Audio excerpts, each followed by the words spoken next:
During the third year of King Jehoiakim's reign in Judah, King Nebuchadnezzar of Babylon came to Jerusalem and besieged it. The Lord gave him a victory over King Jehoiakim of Judah and permitted him to take some of the sacred objects from the temple of God. So Nebuchadnezzar took them back to the land of Babylonia and placed them in the treasure house of his God. Then the king ordered Ashpenaz, his chief of staff, to bring to the palace some of the young men of Judah's royal family and the other noble families who had been brought to Babylon as captives. Select only strong, healthy, and good-looking young men, he said. Make sure they are well-versed in every branch of learning, are gifted with knowledge and good judgment, and are suitable to serve in the royal palace. Train these young men in the language and literature of the Babylonians. The king assigned them a daily ration of food and wine from his own kitchen. They were to be trained for 3 years, and then they would enter the royal service. Daniel, Hananiah, Mishael, and Azariah were 4 of the young men chosen, all from the tribe of Judah. The chief of the staff named them with Babylonian names. Daniel was called Belshazzar, Hananiah was called Shadrach, Mishael was called Meshach, and Azariah was called Abednego. But Daniel was determined not to defile himself by eating the food and wine given to them by the king. He asked the chief of staff for permission not to eat these unacceptable foods. Now God had given the chief of staff both respect and affection for Daniel. But he responded, I am afraid of my lord the king, who has ordered you to eat this food and wine. If you become pale and thin compared to the other youths your age, I'm afraid the king will have me beheaded. Daniel spoke with the attendant who had been appointed by the chief of staff to look after Daniel, Hananiah, Mishael, and Azariah. Please test us for 10 days on a diet of vegetables and water, Daniel said. At the end of the 10 days, see how we look compared to the other young men who are eating the king's food. Then make your decision in light of what you see. The attendant agreed to Daniel's suggestion and tested them for 10 days. At the end of the 10 days, Daniel and his friends looked healthier and better nourished than the young men who had been eating the food assigned by the king. So after that, the attendant fed them only vegetables instead of food and wine provided for the others. God gave these 4 young men an unusual aptitude for understanding every aspect of literature and wisdom, and God gave Daniel a special ability to interpret the meanings of visions and dreams. When the training period ordered by the king was completed, the chief of staff brought all the young men to King Nebuchadnezzar. The king talked with him, and no one impressed him as much as Daniel, Hananiah, Mishael, and Azariah. So they entered the royal service. Whenever the king consulted them in any matter required wisdom and balanced judgment, he found them 10 times more capable than any of the magicians and enchanters in his entire kingdom. Daniel remained in the royal service until the first year of the reign of King Cyrus. Chapter 2.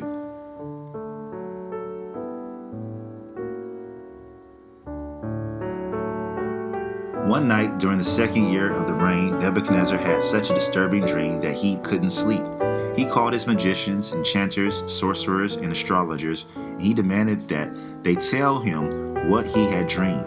As they stood before the king, he said, I have had a dream that deeply troubles me, and I must know what it means. Then the astrologers answered the king in Aramaic, Long live the king, tell us the dream, and we will tell you what it means. But the king said to the astrologers, I'm serious about this. If you don't tell me what the dream is, what it means, you will be torn limb from limb. Your houses will be burned into heaps of rubble. But if you tell me what I dream and what the dream means, I will give you many wondrous gifts and honors. Just tell me the dream and what it means. They said again, Please, your majesty, tell us the dream and we will tell you what it means. The king replied, I know what you're doing. You know I'm serious. And when I say, if you don't tell me the dream, you're doomed.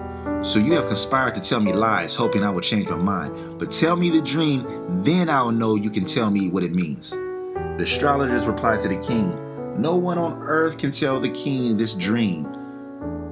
No king, however great, powerful, has ever asked such a thing of any magician, enchanter, or astrologer. The king's demand is impossible. No one except the gods can tell you your dream, and they do not live here among people. king was furious when he heard this, and he ordered that all the wise men of Babylon be executed. And because the king decreed, men were sent to find and kill Daniel and his friends. When Arioch, the commander of the king's guard, came to kill them, Daniel handled the situation with wisdom and discretion. He asked Arioch, "Why has the king issued such a harsh decree?" So Arioch told him all that had happened. Daniel went at once to see the king and requested more time to tell the king what the dream meant. Then Daniel went home and told his friends Hananiah, Mishael, and Azariah what happened. He urged them to ask the God of heaven to show them his mercy by telling them the secret so they would not be executed along with the other wise men of Babylon.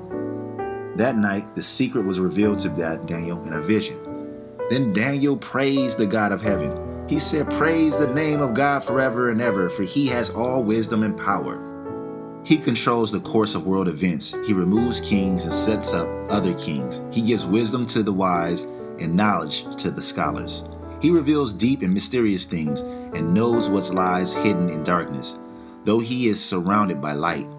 I thank and praise you, God of my ancestors, for you have given me wisdom and strength.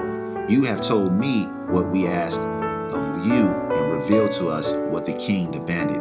Then Daniel went to see Arioch, whom the king had ordered to execute the wise men of Babylon.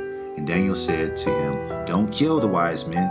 Take me to the king, and I will tell him the meaning of his dream." Arioch quickly took Daniel to the king and said, "I have found one of the captives from Judah who will tell the king the meaning of his dream." The king said to Daniel, also known as Belshazzar, "Is this true? Can you tell me what my dream was and what it means?" Daniel replied, "There's no wise men, enchanters, magicians, or fortune tellers who can reveal the king's secret, but there is a God in heaven who reveals secrets, and he has shown King Nebuchadnezzar what will happen in the future.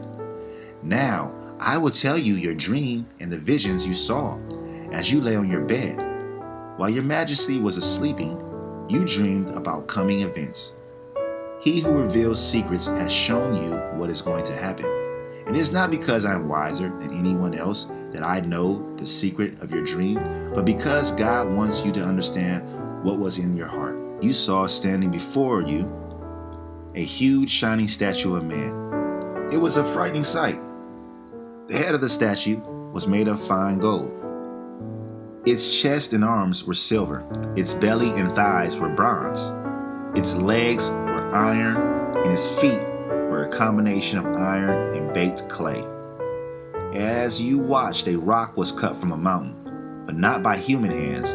It struck the feet of iron and clay, smashing them to bits. The whole statue was crushed into small pieces of iron, clay, bronze, silver, and gold. Then the wind blew them away without a trace, like chaff on a threshing floor.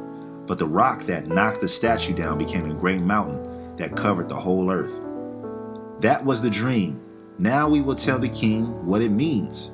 Your Majesty, you are the greatest of kings. The God of heaven has given you sovereignty, power, strength, and honor. He has made you the ruler over all the inhabitants of the world and has put even the wild animals and birds under your control. You are the head of gold. But after your kingdom comes to an end, another kingdom inferior to yours will rise to take your place. After that kingdom has fallen, yet a third kingdom represented by bronze will rise to rule the world. Following that kingdom, there will be a fourth one, as strong as iron. That kingdom will smash and crush all the previous empires, just as iron smashes and crushes everything it strikes. The feet and toes you saw were a combination of iron and baked clay, showing that this kingdom will be divided. Like iron mixed with clay, it will have some of the strength of iron. But while some parts of it will be strong as iron, other parts will be weak as clay. This mixture of iron and clay also shows that these kingdoms will try to strengthen themselves by forming alliance with each other through intermarriage. But they will not hold together, just as iron and clay do not mix. During the reigns of those kings, the God of heaven will set up a kingdom that will never be destroyed or conquered. It will crush all these kingdoms into nothingness, and it will stand forever. That is the meaning of the rock cut from the mountain, though not by human hands, that crushed to pieces the statue of iron, bronze, clay, silver, and gold. The great God was showing the king what will happen in the future. The dream is true, and its meaning is certain. Then King Nebuchadnezzar threw himself down before Daniel and worshipped him, and he commanded his people to offer sacrifices and burn sweet incense before him. The king said to Daniel, "Truly, your God is the greatest of gods, the Lord of kings, and revealer of mysteries. For you have been able to reveal this secret." Then the king appointed Daniel to a high position and gave him many valuable gifts. He made Daniel ruler over the whole province of Babylon, as well as chief over all his wise men.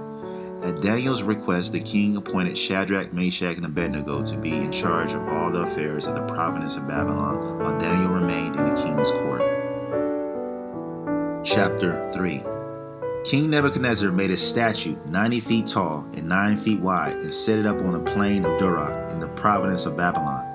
Then he sent messages to the high officers, officials, governors, advisors, treasurers, judges, magistrates, and all the provincial officials to come to the dedication of the statue he had set up. So all these officials came and stood before the statue King Nebuchadnezzar had set up. Then a herald shouted out, "People of all races and nations and languages, listen to the king's command. When you hear the sound of the horn, the flute, the lyre, the harp, the pipes, and other musical instruments, bow to the ground to worship King Nebuchadnezzar's gold statue. Anyone who refuses to obey will immediately be thrown into a blazing furnace." So at the sound of a musical instrument, all the people, whatever their race or nation or language, bowed to the ground and worshiped the gold statue that King Nebuchadnezzar had set up. But some of the astrologers went to the king and informed on the Jews. They said to the king, "Long live the king! You issued a decree requiring all the people to bow down and worship the gold statue when they hear the sound of the horn, flute, lyre, harp, pipes, and other musical instruments." That decree also states that those who refuse to obey must be thrown into a blazing furnace. But there are some Jews, Shadrach, Meshach, and Abednego, whom you have put in charge of the province of Babylon. They paid no attention to you, your majesty. They refused to serve your gods and do not worship the gold statue you have set up. Then Nebuchadnezzar flew into a rage and ordered that Shadrach, Meshach, and Abednego be brought before him. When they were brought in, Nebuchadnezzar said, "Is it true, Shadrach, Meshach, and Abednego, that you refuse to serve my gods or to worship the gold statue I have set up? I will give you one more chance to bow down and worship the statue I have made when you hear the sound of the musical instruments. But if you refuse, you will be thrown immediately into the blazing furnace. And then what God will be able to rescue you from my power?" Shadrach, Meshach, and Abednego replied, "O Nebuchadnezzar, we do not need to defend ourselves before you. If we are thrown into blazing furnace, the God whom we serve is able to save us. He will rescue us from your power, your majesty. But even if he doesn't, we want to make it clear to you, your majesty, we will never serve your gods or worship the gold statue you have set up." Nebuchadnezzar was so furious with Shadrach, Meshach, and Abednego that his face became distorted with rage. He commanded that the furnace be heated 7 times hotter than usual.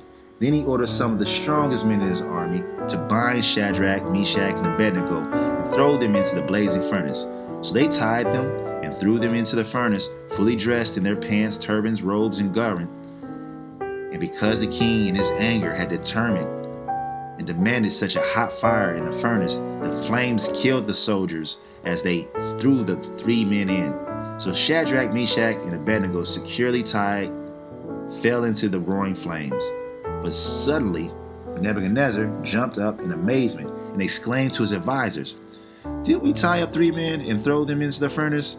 "Yes, your majesty, we certainly did," they replied. "Look," Nebuchadnezzar shouted, "I see 4 men unbound walking around in the fire unharmed, and the 4th looks like a god." Then Nebuchadnezzar came as close as he could to the door of the flaming furnace and shouted, "Shadrach, Meshach, and Abednego, servants of the Most High God, come out, come here."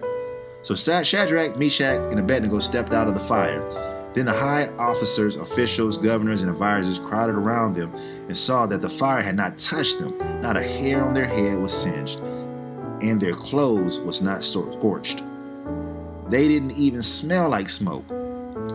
Then Nebuchadnezzar said praise to the God of Shadrach, Meshach, and Abednego. He sent his angel to rescue his servants who trusted in him. They defied the king's command and were willing to die rather than to serve or worship any god except their own God. Therefore, I make this decree: if any people, whatever their race or nation or language, speak a word against the God of Shadrach, Meshach, and Abednego, they will be torn limb from limb, and their houses will be turned into heaps of rubble. There's no God who can rescue like this. Then the king promoted Shadrach, Meshach, and Abednego to even higher positions in the province of Babylon. Chapter 4. King Nebuchadnezzar sent his message to the people of every race and nation and language throughout the world. Peace and prosperity to you. I want you all to know about the miraculous signs and wonders the Most High God has performed for me. How great are his signs, how powerful his wonders. His kingdom will last forever, his rule through all generations. I, Nebuchadnezzar, was living in my palace in comfort and prosperity. But one night I had a dream that frightened me. I saw visions that terrified me as I lay in my bed. So I issued an order calling in all the wise men of Babylon so they could tell me what my dream meant. When all the magicians, enchanters, astrologers, and fortune tellers came in, I told them the dream, but they could not tell me what it meant. At last, Daniel came in before me, and I told him the dream. He was named Belshazzar after my God and after the spirit of the holy gods is in him. I said to him, Belshazzar, chief of the magicians, I know that the spirit of the holy gods is in you, and that no mystery is too great for you to solve. Now tell me what my dream means. While I was laying in my bed, this is what I dreamed. I saw a large tree in the middle of the earth. The tree grew very tall, strong, reaching high into the heavens for all the world to see. It had fresh green leaves, and it was loaded with the fruit for all to eat. Wild animals lived in its shade, and birds nested in its branches. All the world was fed from this tree. Then as I lay there dreaming, I saw a messenger, a holy one, coming down from heaven. The messenger shouted, Cut down the tree and lop off its branches, shake off its leaves and scatter its fruit, chase the wild animals from its shade and the birds from its branches. But leave the stump and the roots in the ground, bound with a band of iron and bronze, and surrounded by tender grass. Now let him be drenched with dew of heaven, and let him live with the wild animals among the plants of the field. For 7 periods of time, let him have the mind of a wild animal instead of the mind of a human. For this has been decreed by the messengers. It is a command by the holy ones, so that everyone may know that the Most High God rules over the kingdoms of the world. He gives them to anyone he chooses, even to the lowliest of people. Belshazzar, that was the dream that I, King Nebuchadnezzar, had. Now tell me what it means, for none of the wise men of my kingdom can do so. But you can tell me, because the spirit of the holy gods is in you. Upon hearing this, Daniel, also known as Belshazzar, was overcome for a time, frightened by the meaning of the dream. Then the king said to him, Belshazzar, don't be alarmed by the dream and what it means. Belshazzar replied, I wish the events foreshadowed in this dream would happen to your enemies, my lord, and not to you. The tree you saw was growing very tall and strong, reaching high into the heavens for all the world to see. It had fresh green leaves, and it was loaded with fruit for all to eat. Wild animals lived in its shade, and birds nested in its branches. That tree, your majesty, is you, for you have grown strong and great, and your greatness reaches up to heaven, and your rule to the ends of the earth. Then you saw a messenger, a holy one, coming down from heaven, saying, Cut down the tree and destroy it, but leave the stump and the roots in the ground, bound with a band of iron and bronze, and surrounded by tender grass. Let him be drenched with the dew of heaven. Let him live with the animals of the field for 7 periods of time. This is what the dream means, your majesty, and what the Most High has declared will happen to my lord the king. You will be driven from human society, and you will live in the fields with the wild animals. You will eat grass like a cow, and you will be drenched with the dew of heaven. 7 periods of time will pass while you live this way, until you learn that the Most High rules over the kingdoms of the world and gives them to anyone he chooses. but the stump and the root of the tree were left in the ground. This means that you will receive your kingdom back again when you have learned that heaven rules.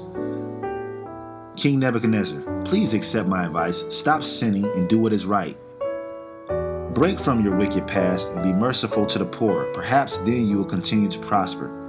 But all these things did happen to King Nebuchadnezzar. 12 months later, he was taking a walk on the flat roof of the royal palace in Babylon. As he looked across the city, he said, "Look at this beautiful, great city of Babylon. By my own mighty power, I have built this beautiful city as my royal residence to display my majestic splendor." While these words were still in his mouth, a voice called down from heaven, "O King Nebuchadnezzar, this message is for you. You are no longer ruler of this kingdom. You will be driven from human society. You will live in the fields with wild animals, and you will eat grass like a cow. 7 periods of time will pass while you live this way, until you learn that the Most High rules over the kingdoms of the world and gives them to anyone he chooses."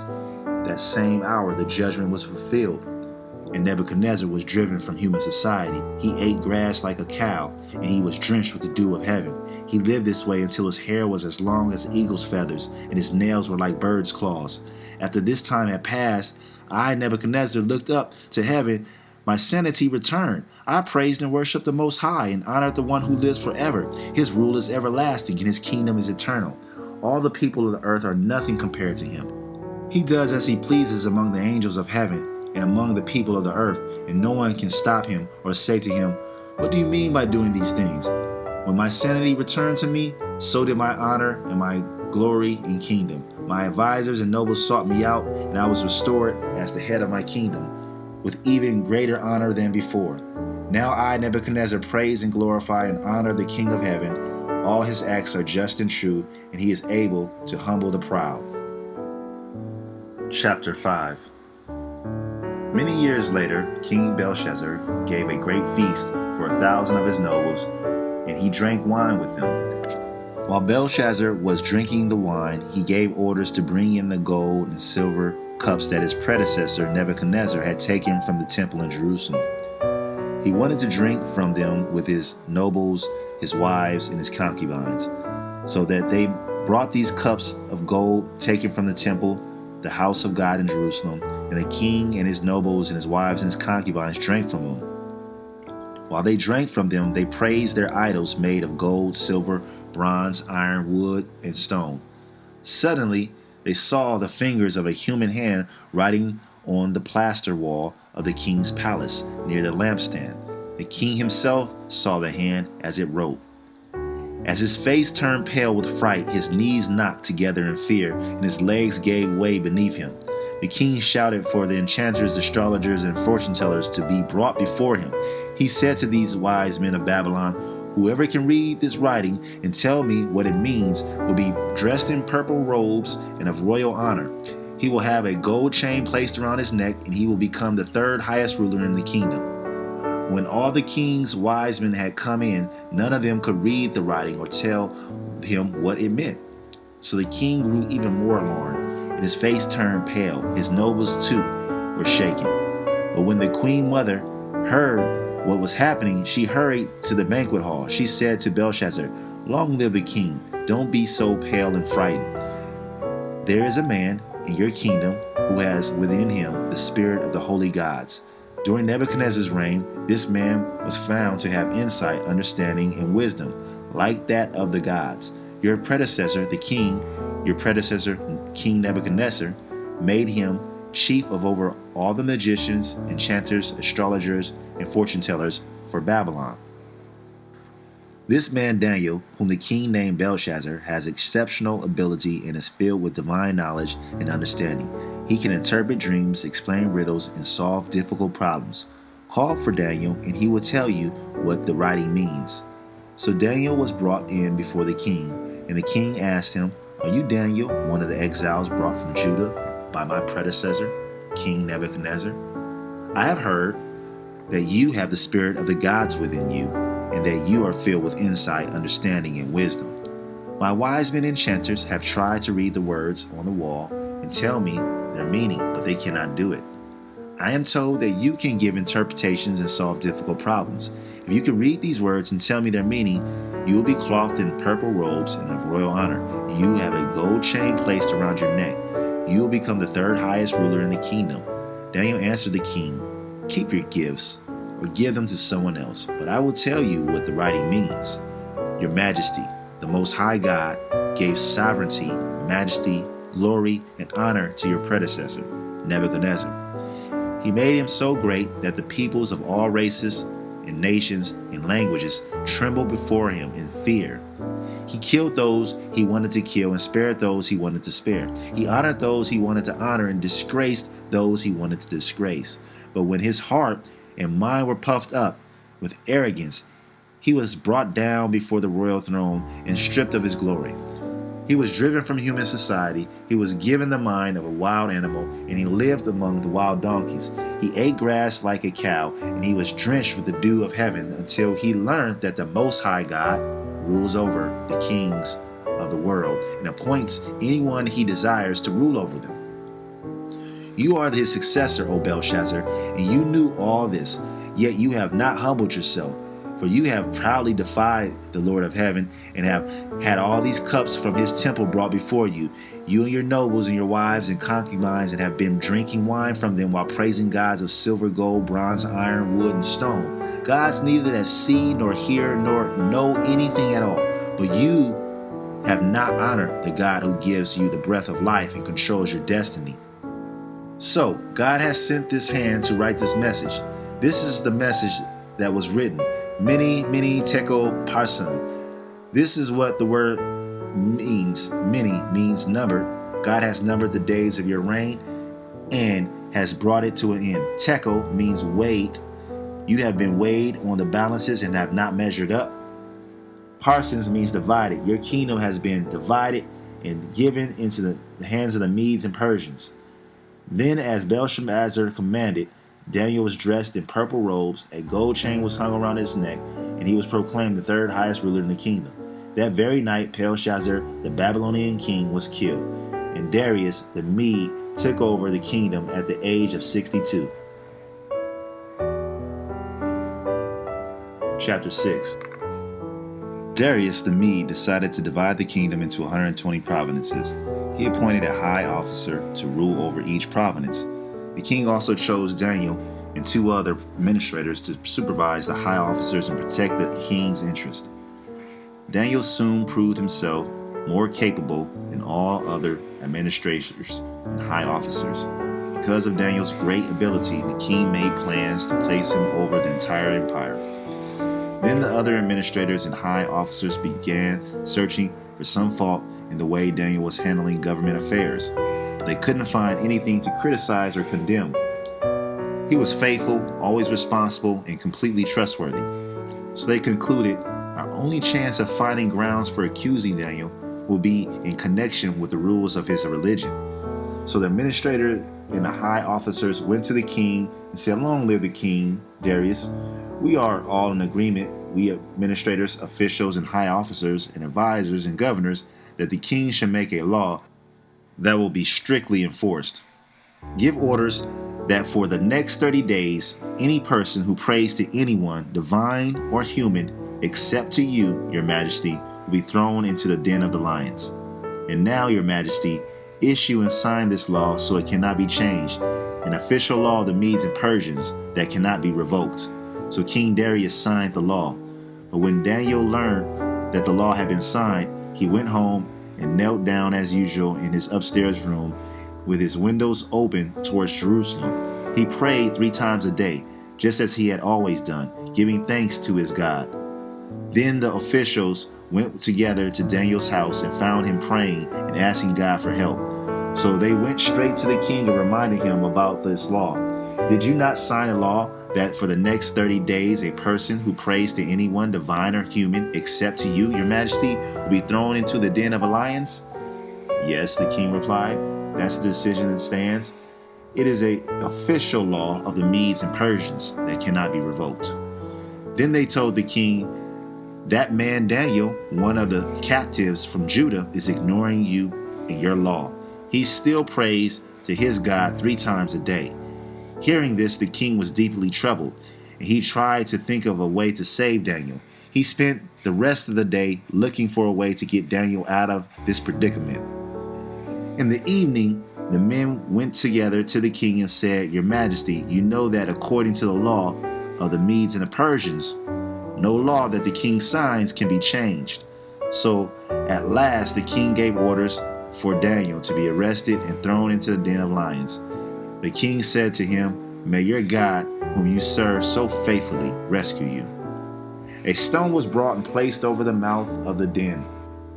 The king sealed the stone with his own royal seal and the seals of his nobles, so that no one could rescue Daniel. Then the king returned to his palace and spent the night fasting. He refused his usual entertainment and couldn't sleep at all that night. Very early the next morning, the king got up and hurried out to the lion's den.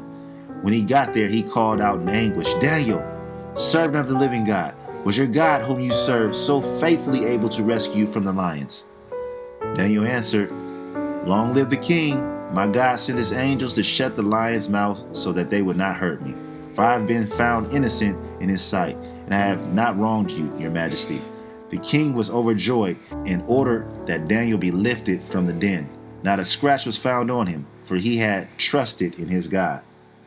Then the king gave orders to arrest the men who had maliciously accused Daniel. He had thrown them into the lion's den, along with their wives and children.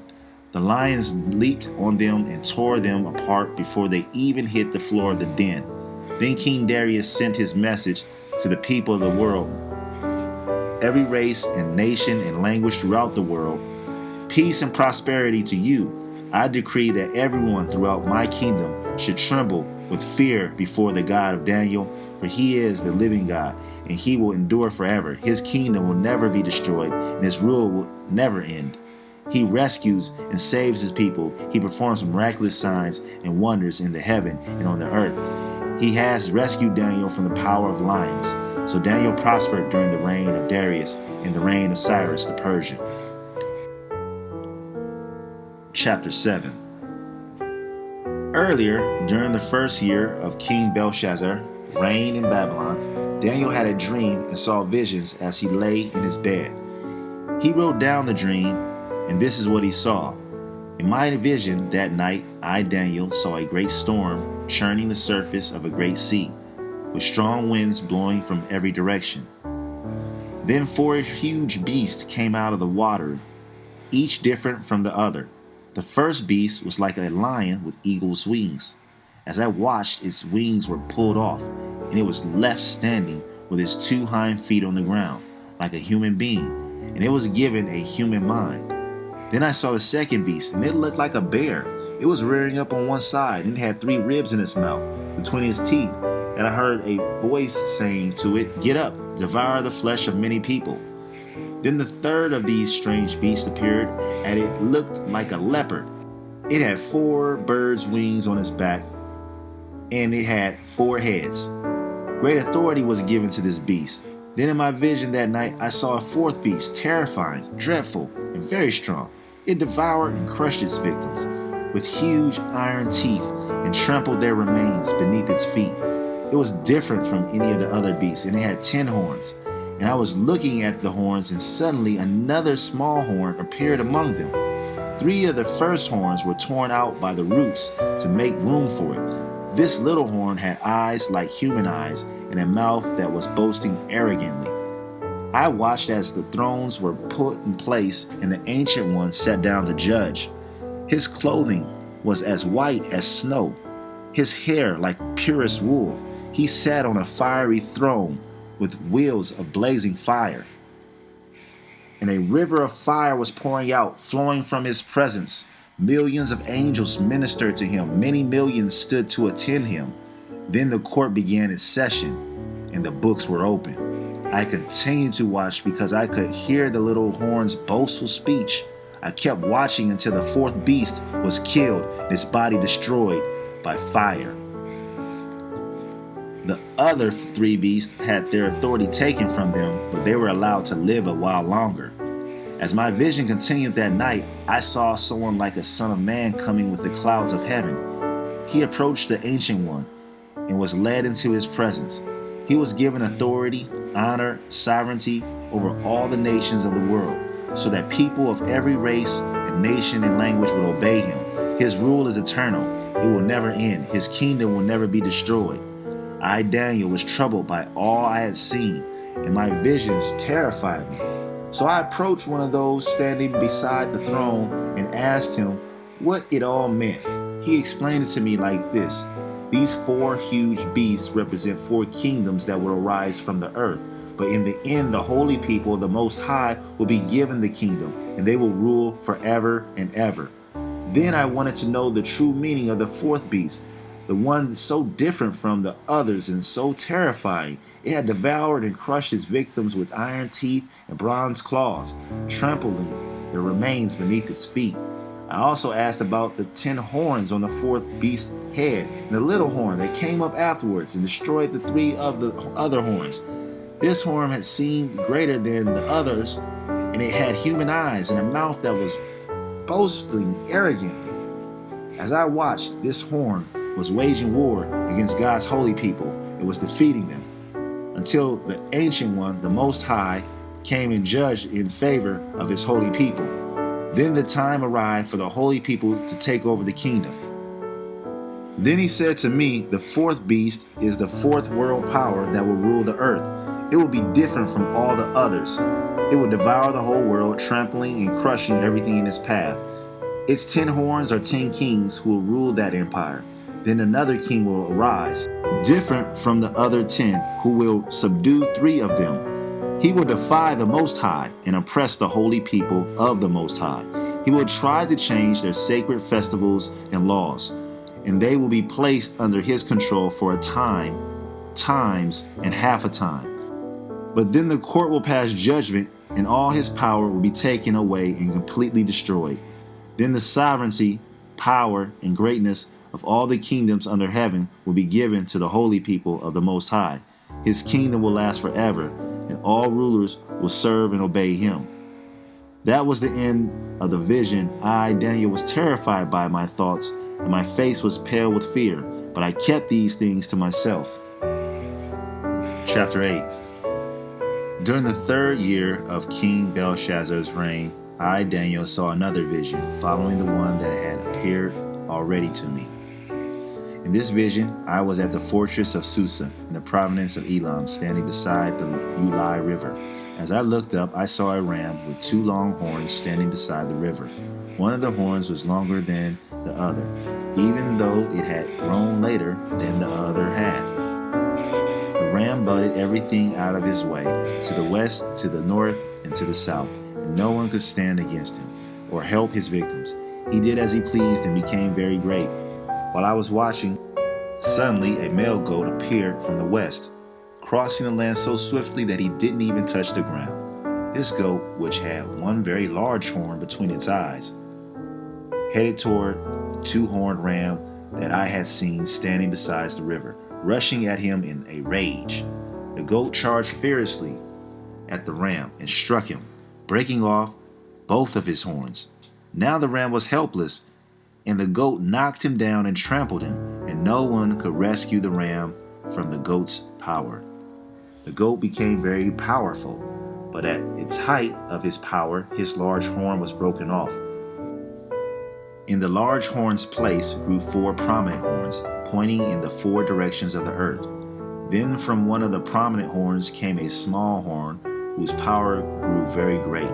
It extended toward the south and the east, and toward the glorious land of Israel. Its power reached the heavens, where it attacked the heavenly army, throwing some of the heavenly beings and some of the stars to the ground and trampling them. It even challenged the commander of heaven's army by canceling the daily sacrifice offered to him and by destroying his temple.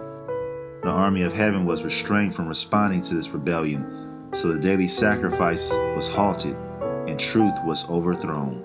The horn succeeded in everything it did. Then I heard 2 holy ones talking to each other. One of them asked, "How long will the events of this vision last? How long will the rebellion that causes desecration stop the daily sacrifices? How long will the temple and heaven's army be trampled on?" The other replied, It will take 2,300 evenings and mornings. Then the temple will be made right again. As I, Daniel, was trying to understand the meaning of this vision, someone who looked like a man stood in front of me. And I heard a voice calling out from the Ulai River, "Gabriel, tell this man the meaning of his vision." As Gabriel approached the place where I was standing, I became so terrified that I fell with my face to the ground. "Son of man," he said, "you must understand that the events you have seen in your vision relate to the time of the end." While he was speaking, I fainted and lay there with my face to the ground. But Gabriel roused me with a touch and helped me to my feet. Then he said, "I'm here to tell you what will happen later in the time of wrath. What you have seen pertains to the very end of time." The two-horned ram represents the kings of Media and Persia. The shaggy male goat represents the king of Greece. And the large horn between his eyes represents the first king of the Greek Empire. The four prominent horns that replace the one large horn show that the Greek Empire will break into four kingdoms, but none as great as the first. At the end of their rule, when their sin is at its height, a fierce king, a master of intrigue, will rise to power. He will become very strong, but not by his own power. He will cause a shocking amount of destruction and succeed in everything he does. He will destroy powerful leaders and devastate the holy people. He will be a master of deception and will become arrogant, and he will destroy many without warning. He will even take on the prince of princes in battle, but he will be broken, though not by human power. This vision about 2,300 evenings and morning is true, but none of these things will happen for a long time, so keep this vision a secret. Then I, Daniel, was overcome and lay sick for several days. Afterward, I got up and performed my duties for the king, but I was greatly troubled by the vision and could not understand it. Chapter 9. It was the first year of the reign of Darius the Mede, the son of Ahasuerus, who became king of the Babylonians. During the first year of this reign, I, Daniel, learned from reading from the word of Jehovah, as revealed to Jeremiah the prophet, that Jerusalem must lie desolate for 70 years. So I turned to the Lord God and pleaded with him in prayer and fasting. I also wore rough burlap and sprinkled myself with ashes.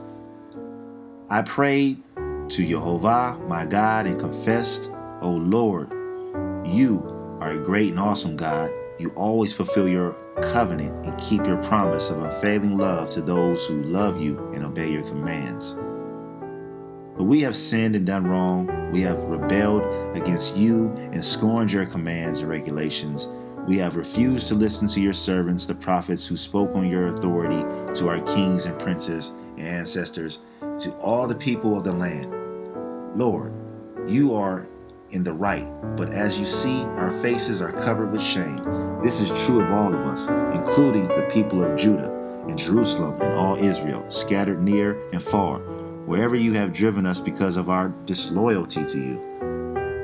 O Jehovah, we and our kings, princes, and ancestors are covered with shame because we have sinned against you.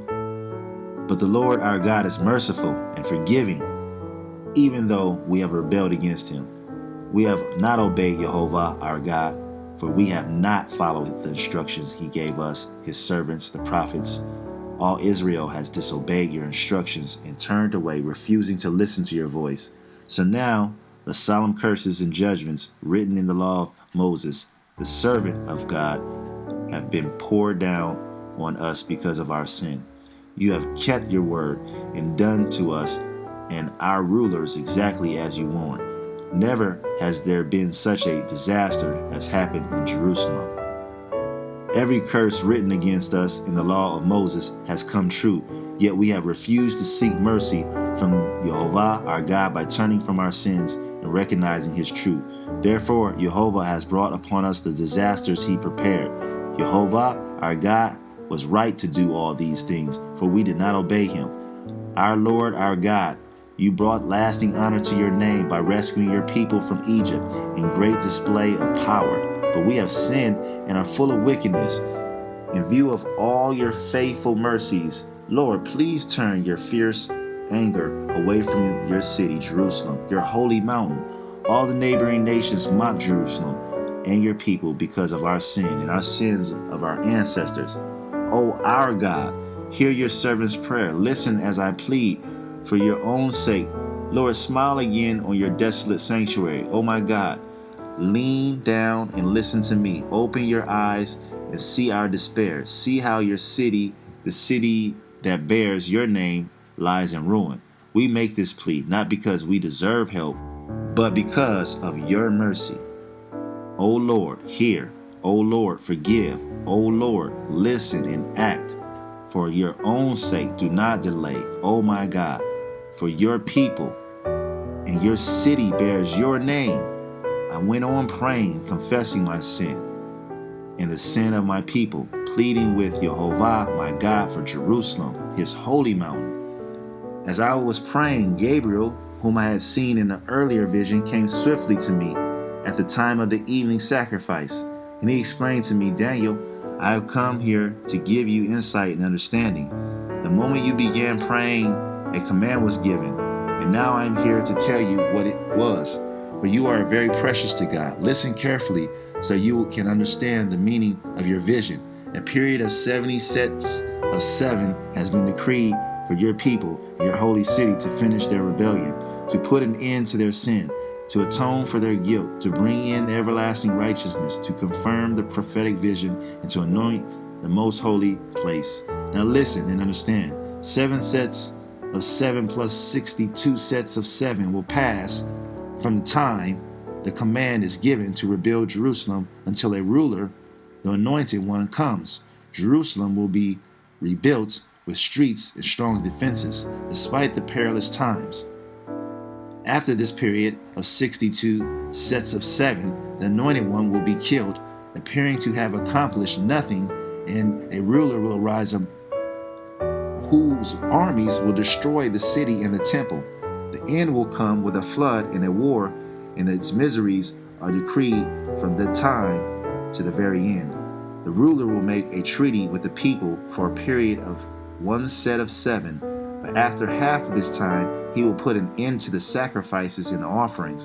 And as a climax to all his terrible deeds, he will set up a sacrilegious object that causes desecration until the fate decreed for this defier is finally poured out on him. Chapter 10. In the 3rd year of the reign of King Cyrus of Persia, Daniel, also known as Belshazzar, had another vision. He understood that the vision concerned events certain to happen in the future, times of war and great hardship. When this vision came to me, I, Daniel, had been in mourning for 3 whole weeks. All that time I had eaten no rich food, no meat or wine crossed my lips, and I used no fragrant lotions until those 3 weeks had passed.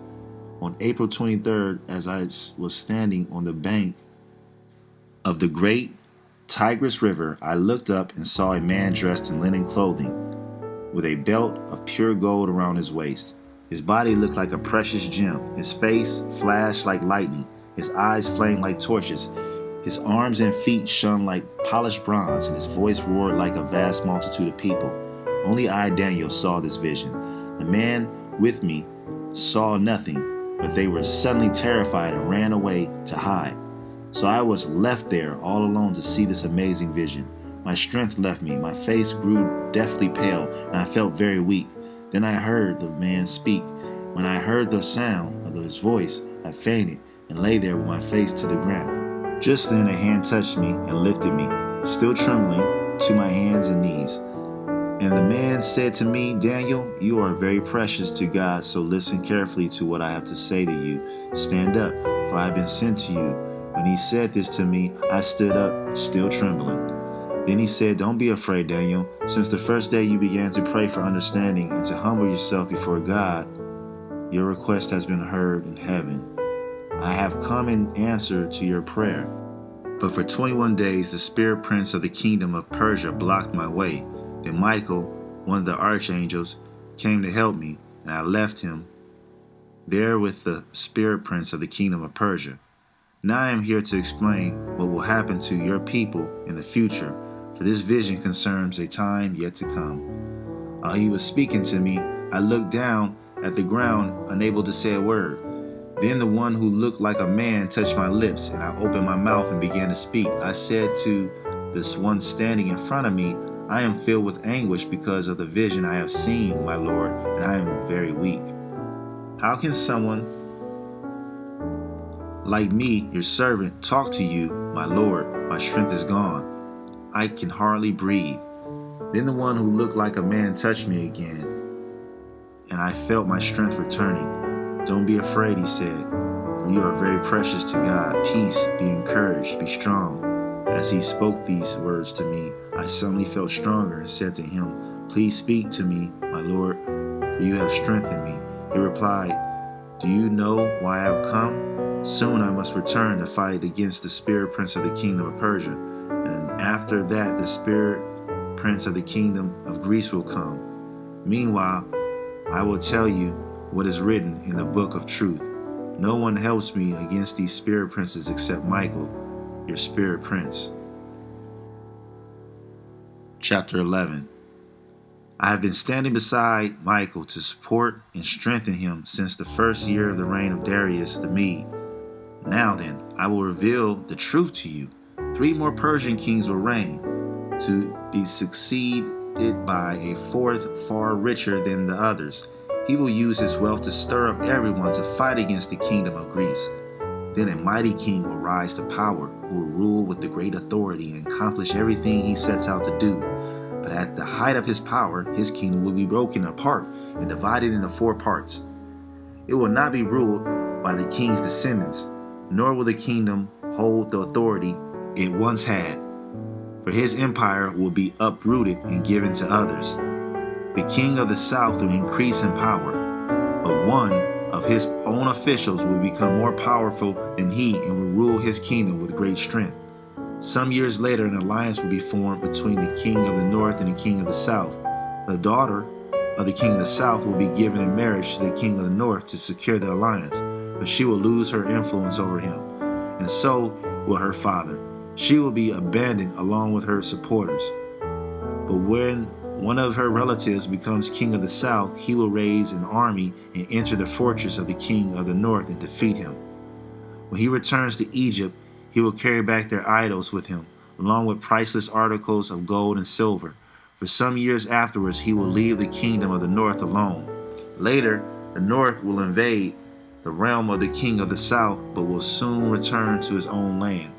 However, the sons of the king of the north will assemble a mighty army that will advance like a flood and carry the battle as far as the enemy's fortress. Then enraged, the kings of the south will rally against the vast forces assembled by the king of the north and will defeat them.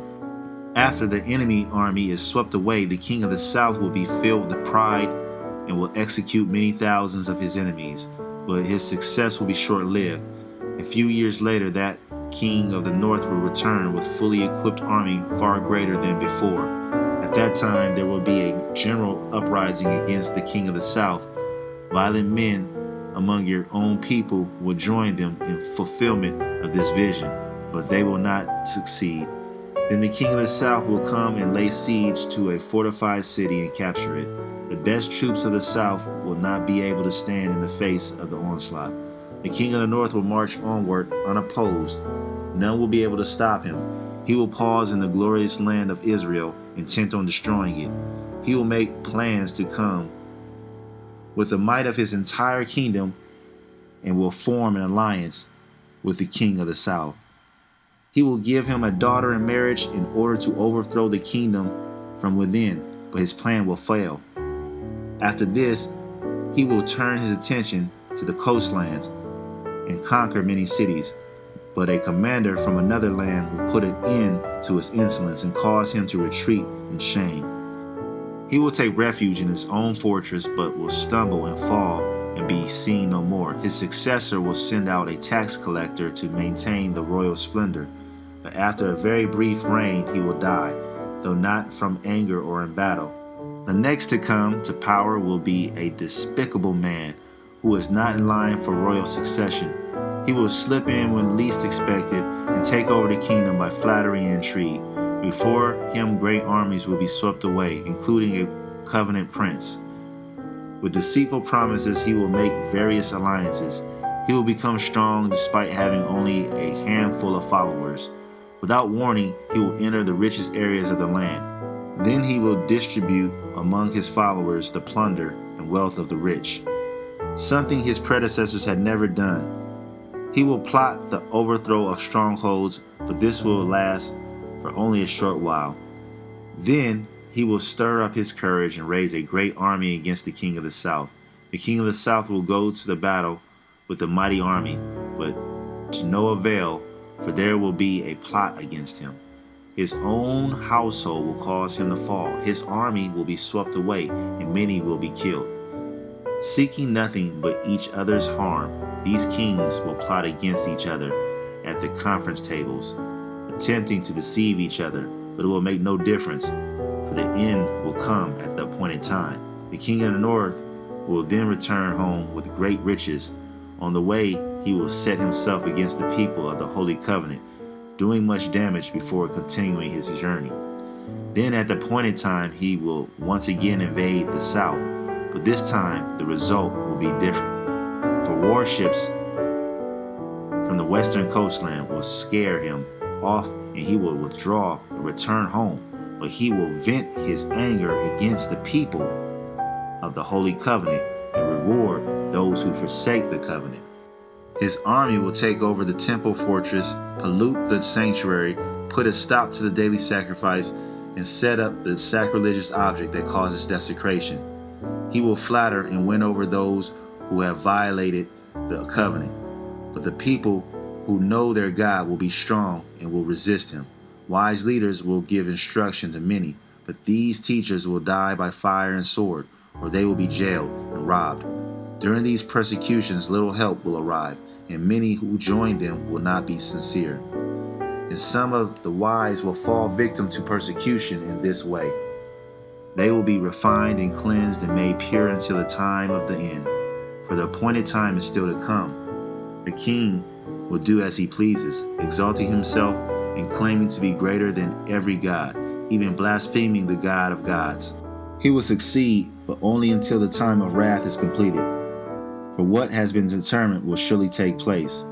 He will have no respect for the gods of his ancestors, or for the God loved by women, or for any other god, for he will boast that he is greater than them all. Instead of these, he will worship the god of fortresses, a god his ancestors never knew, and lavish on him gold, silver, precious stones, and expensive gifts. Claiming this foreign god's help, he will attack the strongest fortress. He will honor those who submit to him, appointing them to possessions of authority and dividing the land among them as their reward. Then, at the time of the end, the king of the south will attack the king of the north. The king of the north will storm out with chariots, charioteers, and a vast navy. He will invade the various lands and sweep through like a flood. He will enter the glorious land of Israel, and many nations will fall, but Moab and Edom and the best part of Ammon will escape. He will conquer many countries, and even Egypt will not escape. He will gain control over gold, silver, and treasures of Egypt, and the Libyans and the Ethiopians will be his servants. But then news from the east and the north will alarm him, and he will set out in greater anger to destroy and obliterate many. He will stop between the glorious holy mountain and the sea, and will pitch his royal tents. But while he is there, his time will suddenly run out, and no one will help him. Chapter 12. At that time, Michael, the archangel who stands guard over your nation, will arise. Then there will be a set time of anguish greater than any since nations first came into existence.